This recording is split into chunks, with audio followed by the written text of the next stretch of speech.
President Biden on Friday said that Republican candidate Herschel Walker does not deserve to be in the Senate, just days ahead of the runoff in Georgia on Tuesday. During a stop at an International Brotherhood of Electrical Workers fundraiser in Boston, Biden emphasized the differences between Democratic Senator Raphael Warnock and Walker. And this is not this a referendum, Biden said. This is a choice between two men. One doesn't deserve to be in the United States Senate based on his veracity and what he said and what he hadn't said. He added the other man is really, truly decent, honorable guy. Biden also said he's been told turnout for early voting looks good for Democrats. More than 1 million votes have already been cast ahead of Tuesday's runoff election. This race in Georgia is really, really critical, Biden said. The president has no plans to visit Georgia ahead of Tuesday. Biden commented that a 50-50 Senate, which he has faced in his first term in office, means you got 50 presidents. Anyone could decide to change the direction of the country. Democrats had a better than expected midterm election and held on to the Senate, but Warnock winning a re-election could give Democrats a 51-49 edge in the Senate.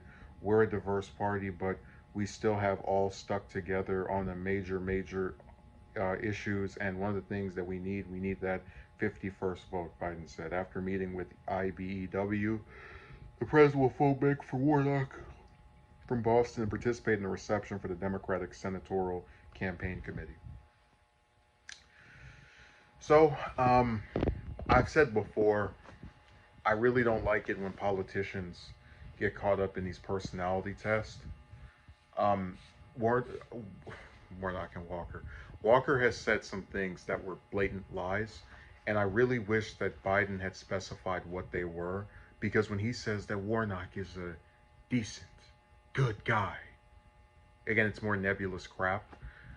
He should talk about, like, the part where he mentions that you have 50 presidents is true in a technical sense. Let me quote Obi-Wan, from a certain point of view. But where he loses me is that he doesn't mention that it tends to be the same few couple of senators that block from his own party the things that he wants to do. And he also doesn't mention that a 50-50 Senate really would not be that big of a deal if, besides getting the 51st vote, they could get rid of the filibuster.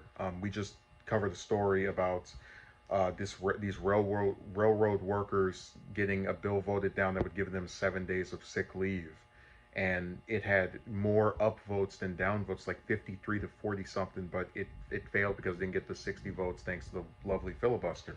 So I wish that he was more aggressive with mentioning those things, because even if Warnock wins, and I'm I think it go either way, because Walker did way better than I expected.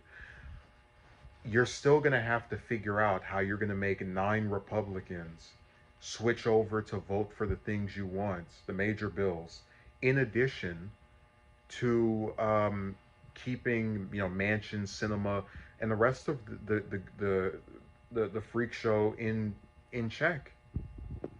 And not mentioning that is going to get people to think, oh, if I just vote for this one senator, okay, well, now Biden has no excuse not to pass them.